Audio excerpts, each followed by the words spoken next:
नमस्कार दोस्तों, मान्यवर काशीराम साहब। 15 मार्च है, आने वाली है 15 मार्च। मान्यवर काशीराम साहब का भारतीय राजनीति में प्रवेश एक बड़े धमाके के समान माना जाता है, जिन्होंने अपने 25 वर्षों के संघर्ष, लगन, परिश्रम और कार्यशैली से सभी राजनीतिक दलों को चौंका दिया। बसपा का गठन कर उन्होंने भारत के 4 राजनीतिक दलों में उसको प्रमुख स्थान में दिलाने में सफलता प्राप्त की और दलितों की राजनीतिक पार्टी बनाकर सबको ललकार दिया। काशीराम का जन्म पंजाब के होशियारपुर जिले के झेलम गांव में सन 1934 ईस्वी को 15 मार्च को हुआ। इनके पिता हरि सिंह थे, यानी इनके पिता का नाम हरि सिंह था और माता का नाम बिशन कौर था। इनके 2 भाई दलवारा सिंह और बलविंदर सिंह हैं। काशीराम बचपन से ही विद्रोही स्वभाव के थे। इन्होंने अपना विवाह नहीं किया, इससे इनके पिता इनसे संतुष्ट नहीं रहते थे। काशीराम ने गवर्नमेंट कॉलेज रोपड़ से बीएससी की परीक्षा पास कर ली। दोस्तों, ग्रेजुएट करने के बाद इन्होंने सन 1957 ईस्वी में सर्वे ऑफ इंडिया ज्वाइन किया, लेकिन प्रशिक्षण के दौरान ही इन्होंने इस्तीफा दे दिया। बाद में इन्होंने रिसर्च एंड डेवलपमेंट ऑर्गेनाइजेशन में वैज्ञानिक के पद पर पूना में काम करना शुरू किया, यानी डीआरडीओ में। किंतु सन 1964 ईस्वी में यहाँ से भी उन्होंने त्यागपत्र दे दिया। त्यागपत्र का कारण उस वर्ष सरकार द्वारा डॉक्टर अंबेडकर का जन्म दिवस पर अवकाश नहीं देना था। विभाग के कई दलित अधिकारियों ने भी इसका विरोध किया था। इस पर उन्हें सस्पेंड कर दिया गया। बाद में उन अधिकारियों को कानूनी सहायता देने के लिए काशीराम ने भी त्यागपत्र दे दिया। त्यागपत्र के बाद काशीराम ने अपने सहयोगियों के साथ बैठकर अनुसूचित जाति, जनजाति की जनता और कर्मचारियों पर होने वाले अन्याय को रोकने के लिए विचार विमर्श शुरू कर दिया। दोस्तों, 70 के दशक के बाद काशीराम ने अनुभव किया कि देश के कांग्रेस शासन में दलितों को एक सबसे बड़ा लाभ यह मिला कि बहुत बड़ी संख्या में दलित शिक्षित हो गए थे और आरक्षण के कारण लाखों की संख्या में अधिकारी और कर्मचारी हो गए थे। लेकिन कार्यालयों में इनके साथ भेदभाव होता था। इनकी नियुक्ति अच्छे पदों पर नहीं की जाती थी। पदोन्नति में बाधाएं डाली जा रही थी। आरक्षण के नाम पर उन पर फफ्तियां कसी जा रही थी, यानी उनकी मजाक किया जाता था। इन सब में सम्मान की चाहत पैदा हो गई थी, लेकिन इसकी परवाह नहीं की जा रही थी, इसलिए इनमें असंतोष पनप रहा था। 2 दशकों की सत्ता के बाद कांग्रेस ने भी अपने विधायकों, सांसदों की अपेक्षा करना शुरू कर दिया। जगजीवन राम बाबू ने कांग्रेस छोड़ने के बाद पार्टी में दलित नेताओं को कोई पूछने वाला नहीं था। कांग्रेस के स्थानीय नेता ऐसे दलित नेताओं को पसंद नहीं करते थे जो तेज तर्रार हों, सुशिक्षित हों, दलितों की समस्याओं को जोरदार ढंग से उठाने वाले हों। वे लोग अपनी जी हुजूरी करने वालों को एमएलए और एमपी का टिकट दिलवाकर जितवाते थे। वही आज हो रहा है। ऐसे दलित नेता दलितों की समस्याओं के समाधान में असमर्थ रहते हैं, इसलिए दलित जनता भी कांग्रेस से दूर होने लगी। कांग्रेस संगठन में भी ऊंचे पद देने में कोताही बरती जाती थी। यद्यपि बीपी मौर्य को ऑल इंडिया कांग्रेस कमेटी का महामंत्री बनाया गया, किंतु तब जब बहुत देर हो गई थी, दलितों का लगाव कांग्रेस के बाद बाबा साहब अम्बेडकर द्वारा स्थापित रिपब्लिक पार्टी से था। किंतु 70 के दशक के बाद रिपब्लिक पार्टी कई दलों में विभक्त हो गई, इसलिए रिपब्लिक पार्टी के समर्थक भी कोई दूसरा विकल्प तलाश रहे थे। दलितों की ऐसी ही अनिश्चितता की स्थिति में काशीराम ने भारतीय राजनीति में आने का निश्चय किया, किंतु यह सीधी राजनीति में नहीं आए। राजनीति में आने के पहले अनुसूचित जाति, जनजाति, पिछड़े वर्ग और अल्पसंख्यक कर्मचारियों का संगठन और उसके बाद दलितों को जागृति और संगठन करने का निश्चय किया। पहले कदम के रूप में वामसेफ और दूसरे कदम के रूप में DS4 संगठन बनाना तय किया। काशीराम ने देखा कि आरक्षण की सुविधा से देश में अनुसूचित जाति, जनजाति यानी SC/ST के 26 लाख कर्मचारी और कार्यरत कर्मचारी उनकी समस्याओं का समाधान न होने और मौके बेमौके अपमानित होने पर उनमें भी असंतोष व्याप्त है। दलित जाति के कर्मचारियों के साथ दलित जाति के छात्रों के साथ भी भेदभाव का बर्ताव होता था। मौखिक परीक्षा में यानी इंटरव्यू में जानबूझकर कम अंक दिए जाते थे, वो भी आज भी हो रहा है, जिससे वे मेरिट में नहीं आ पाते थे। इनमें दलित अधिकारियों और कर्मचारियों के लड़के भी थे। इस असंतोष का फायदा उठाते हुए काशीराम ने वामसेफ नामक संगठन बनाना तय किया। इस संगठन में अनुसूचित जाति, जनजाति, पिछड़ी जाति और अल्पसंख्यकों का भी जोड़ना तय किया, क्योंकि शूद्र जातियां, मुस्लिम, ईसाई, सिख कर्मचारियां भी भेदभाव के शिकार थी। कांशीराम ने देखा कि 26 लाख अनुसूचित जाति जनजाति के अधिकारियों कर्मचारियों को 10,000 करोड़ रुपए वेतन मिलते हैं। इनकी स्थिति ऐसी है कि जागृति के कारण अपनी समस्याओं के समाधान के लिए और समाज के कार्य के लिए इनसे 10 करोड़ रुपए वसूल किया जा सकता है। इस स्थिति को देखकर कांशीराम ने BAMCEF SC/ST OBC and minorities federation नामक एक गैर राजनीतिक और साहित्यिक सांस्कृतिक संगठन बनाने के लिए 6 दिसंबर 1973 ईस्वी को नई दिल्ली में कुछ प्रमुख नेताओं की एक बैठक बुलाई, जिसमें पूना और दिल्ली के कुछ लोग 5 दिन के लिए दिल्ली में इकट्ठे हुए। इनमें D.K. खापर्डे और दीनाभाना वाल्मीकि भी थे। इसके प्रचार प्रसार की व्यवस्था बनी। इसमें आम्बेडकरवादी कार्यकर्ता, बुद्धिजीवी और बामसेफ में आने वाले कर्मचारी भाग लेने लगे। 6 दिसंबर 1978 ईस्वी को दिल्ली के बोट क्लब मैदान में एक विशाल रैली हुई, जिसमें बामसेफ की स्थापना हुई और कांशीराम उसके अध्यक्ष बनाए गए। 5 वर्षों के बाद 5 वर्षों में इसके 50,000 सदस्य बने। 14 जून 1979 ईस्वी को 6 दिसंबर 1979 को ईस्वी में नागपुर में बामसेफ का सम्मेलन हुआ। संगठन के माध्यम से विभिन्न विभागों के कर्मचारियों की समस्याओं और समाधान प्रयास भी होता था। दिल्ली से बहुजन संगठन और द ऑस्प्रेड इंडिया पत्र निकाले गए। कहा जाता है कि बामसेफ की स्थापना के बाद कुछ ही दिनों में इसमें 500 PhD, 3,000 MBBS, MSCD, 15,000 वैज्ञानिक, 7,000 अन्य स्नातक और स्नातकोत्तर डिग्रीधारी कर्मचारी जुड़ गए। अधिकांश सदस्य महाराष्ट्र, उत्तर प्रदेश से थे। पिछड़े वर्ग के सबसे ज्यादा कर्मचारी उत्तर प्रदेश के थे। बामसेफ के सदस्य 6 से 12 रुपये वार्षिक सदस्यता शुल्क देते थे। समय पड़ने पर आंदोलन के लिए धन भी एकत्र करते थे। हर सरकारी दफ्तर में बामसेफ का खजांची होता था, जिसके पास धन जमा होता था। यह स्थायी नहीं बल्कि बदलता रहता था। जिले या मंडल का संयोजक उनकी नियुक्ति करता था। खजांची जमा धन जिले के संयोजक के पास जमा करता था। संयोजक इसे कांशीराम के पास पहुंचा देता था।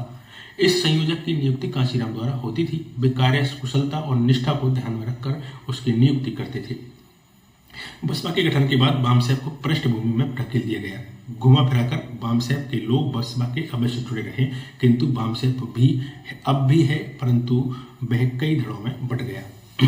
बामसेफ के लोग सरकारी कर्मचारी होने के कारण आंदोलनों में भाग नहीं लेते थे। इसलिए कांशीराम ने 6 दिसंबर 1981 को DS4 दलित शोषित समाज संघर्ष समिति संगठन बनाया। इसने सामाजिक जागृति करने का काम किया। दलितों में इसने स्थान बनाना शुरू किया।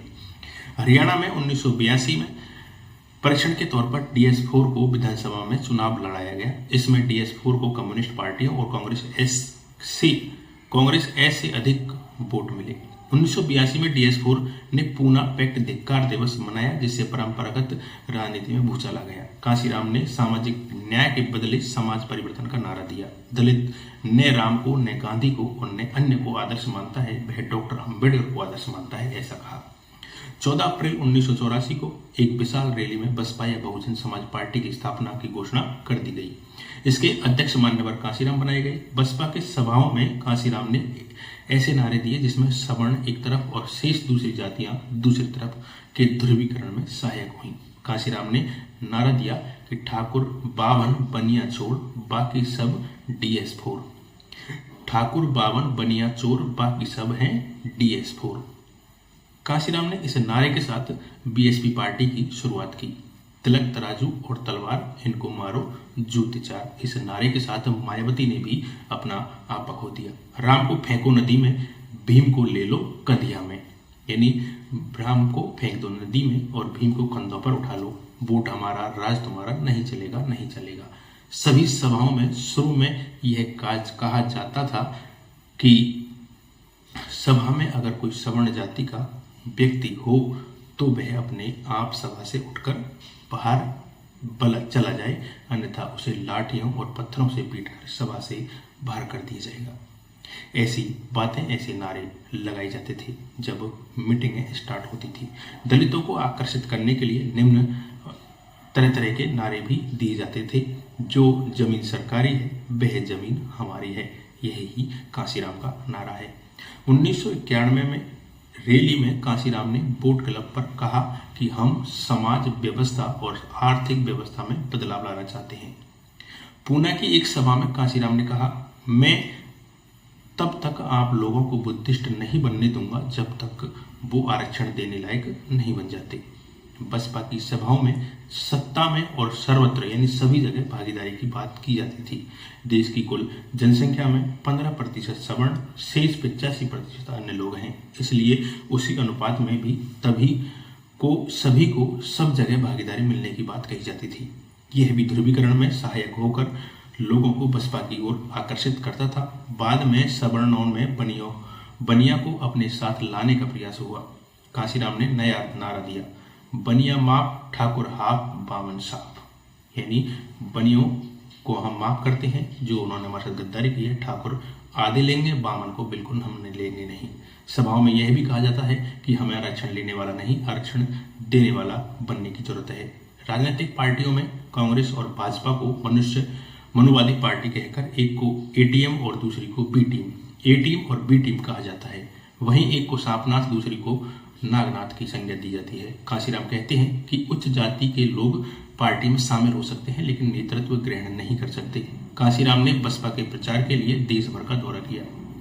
15 अगस्त 1988 से 15 अगस्त 1989 तक यानी एक साल तक कांशीराम ने 5 सूत्रीय सामाजिक रूपांतरण आंदोलन चलाया। ये 5 सूत्र थे: आत्मसम्मान के लिए संघर्ष, मुक्ति के लिए संघर्ष, समता के लिए संघर्ष, जाति उन्मूलन के लिए संघर्ष और विभाजित समाज को जोड़ने के लिए संघर्ष। 85% भारतीय जनता के ऊपर छुआछूत, अन्याय, अत्याचार और आतंक थोपने के खिलाफ संघर्ष। इसके लिए साइकिल यात्राओं की अनूठी विधि निकाली। देश के 5 क्षेत्रों से 5 साइकिल यात्राएं निकाली गई। 17 सितंबर 1988 को ईवी रामास्वामी नायकर के जन्म स्थल दिवस पर कन्याकुमारी से दूसरी, कोहिमा से तीसरी, कारगिल से चौथी, पुरी से 5वीं पोरबंदर से चली। सभी यात्राएं 27 मार्च 1989 को दिल्ली पहुंचकर आपस में जुड़ गई। कांशीराम ने देश में 6 सम्मेलन घूम कर किए। 20 सितंबर को मुरादाबाद में मुस्लिम सम्मेलन, 13 सितंबर को दिल्ली में दलित सम्मेलन, 1 अक्टूबर को कानपुर में पिछड़ी जाति सम्मेलन, 8 अक्टूबर को लुधियाना में सिखों का सम्मेलन, 15 अक्टूबर को बिलासपुर में अनुसूचित जाति जनजाति, फिर बेंगलोर में ईसाइयों का सम्मेलन किया। 1990 में कांशीराम ने अम्बेडकर जन्म शताब्दी पर 190 दिनों की लंबी यात्रा निकाली। यह यात्रा 13 राज्यों से गुजरी। कांशीराम सामाजिक रूपांतरण वाहन में सवार हुए, जिसमें एक स्वागत कक्ष, एक शयन कक्ष, एक शौचालय, एक स्नान घर था, जिसमें एक जनरेटर, प्रकाशित प्रणाली और माइक्रोफोन सिस्टम भी फिट था। यात्रा तमिलनाडु, केरल, कर्नाटक, महाराष्ट्र, मध्य प्रदेश, उत्तर प्रदेश, हरियाणा, पंजाब, हिमाचल प्रदेश, जम्मू कश्मीर, चंडीगढ़ होते हुए मऊ पहुंची। 15 मार्च 1991 को जब यह यात्रा दिल्ली पहुंची तो वहां एक विशाल रैली हुई। बसपा सन 84 के बाद कई लोकसभा उपचुनावों में उतरी, सफलता तो नहीं मिली, उसके वोट बैंक बढ़ते रहे। सन 1989 में लोकसभा विधानसभा दोनों में स्वतंत्र रूप से अपने उम्मीदवार लड़ाए। इसमें 3 सांसद, 2 उत्तर प्रदेश के और 1 पंजाब से जीत कर आए। 15 विधायक उत्तर प्रदेश, मध्य प्रदेश से जीते। उत्तर प्रदेश में 1990 में रामलहर चुनाव में भी 12 विधानसभा सीटें जीत चुकी थी। बसपा ने यूं तो देश के अधिकांश प्रदेशों में विधानसभा और लोकसभा के उम्मीदवार लड़ाए, किंतु सबसे बड़ी सफलता उत्तर प्रदेश में मिली। बसपा की सफलता से कांग्रेस का अधिक नुकसान हुआ। उत्तर प्रदेश में 1993, 1996 और 2002 में विधानसभा चुनावों में बसपा के विधायकों की संख्या इस स्थिति में पहुंच गई कि बिना उसको साथ लिए कोई सरकार बन ही नहीं सकती थी। इसलिए समाजवादी पार्टी, भाजपा और बसपा में 2 दलों का तालमेल आवश्यक हो गया।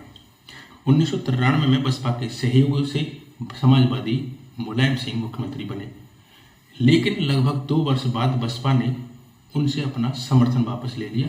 सपा के सहयोग से माननीय कांशीराम इटावा से 1994 में सांसद बने। मायावती ने भाजपा के सहयोग से 3 जून 1995 को उत्तर प्रदेश की मुख्यमंत्री बने। 1996 के चुनाव के बाद सरकार बनाने पर प्रश्न पर बसपा और भाजपा में गतिरोध पैदा हुआ। फिर दोनों दलों में 6-6 महीने पर मुख्यमंत्री बदल कर बनाने पर सहमति हुई। इसके अनुसार बसपा की मायावती 20 मार्च 1997 को से 20 सितंबर 1997 तक भाजपा के सहयोग से दूसरी बार उत्तर प्रदेश की मुख्यमंत्री बनी। इसके बाद भाजपा की बारी आने पर मायावती ने भाजपा से अपना समर्थन वापस ले लिया। बसपा के विधायक चुनाव में जाने के डर से भयभीत हो गए, इसलिए बसपा के विधायक 2-3 किस्तों में भाजपा में शामिल हो गए। उन्हें मंत्री भी बना दिया गया। 21 सितंबर 1997 को भाजपा के कल्याण सिंह मुख्यमंत्री हुए।